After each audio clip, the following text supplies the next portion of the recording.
This is for you, Ruth. I know we argued and fought, that I hurt you, and you hate me. But I'm sorry. I just need you to know what happened. That I'm sorry. I've tried calling you. I don't know why. I've tried calling 911, but it's not working. It's just silent. I'm at the cabin right now, the one we stayed at during our anniversary. It's a lot different now, though. When I first opened the door, I remembered the cozy fireplace and beautiful wooden walls that kept us warm the entire night. It wasn't like that. It seemed animals had gotten in and ransacked the place, tearing away at every soft surface and tracking nature's elements all over the floor. The couch cushions were torn to shreds, with deep gouges in and stuffing flowing out. It was hardly a home.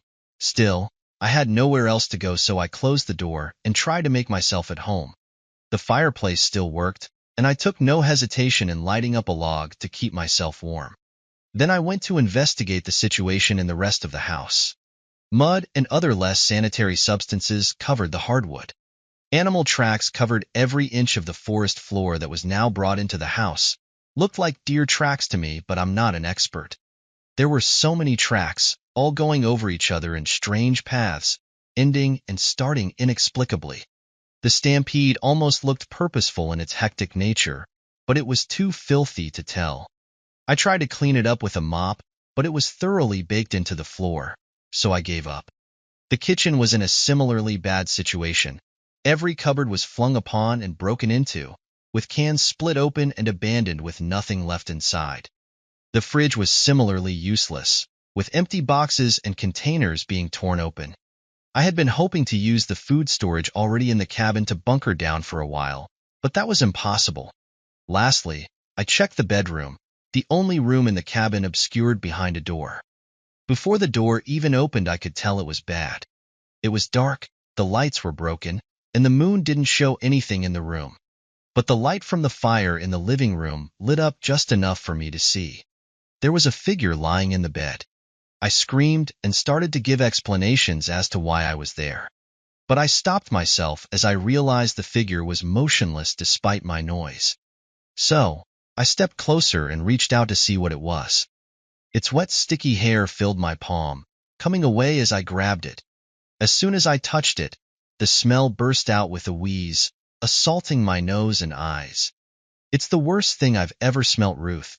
It burned at my eyes and nose, and I puked.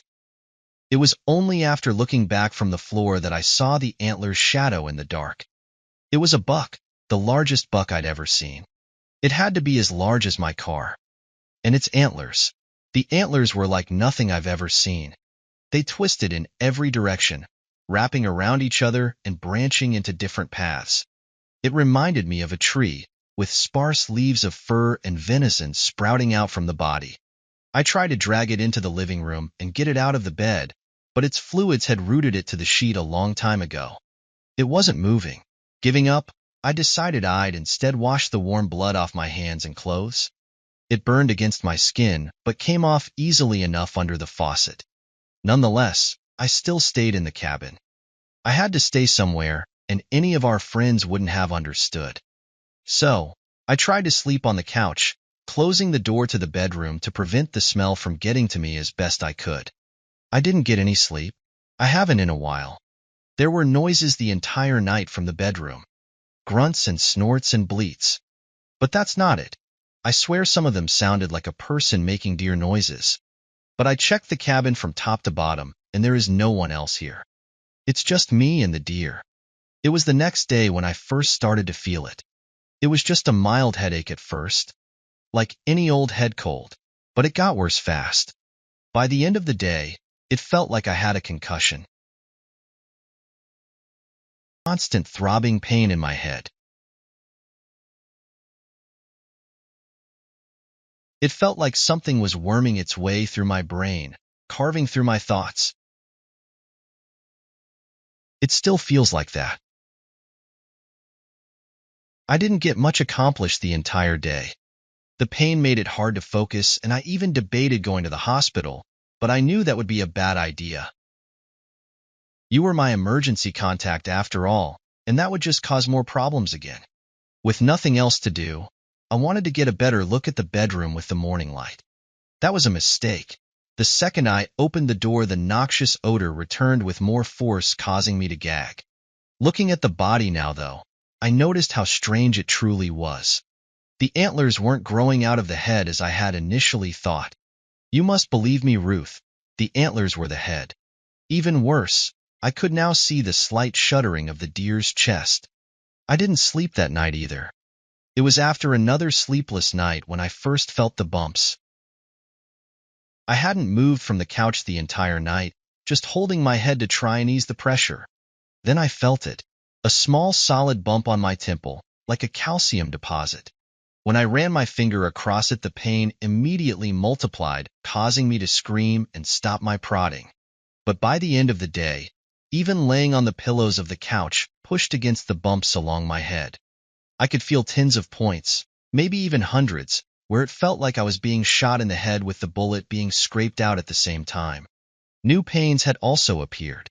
I could barely see out of my left eye, which was now burning hot with pain, and I suffocated on every breath with my throat almost full.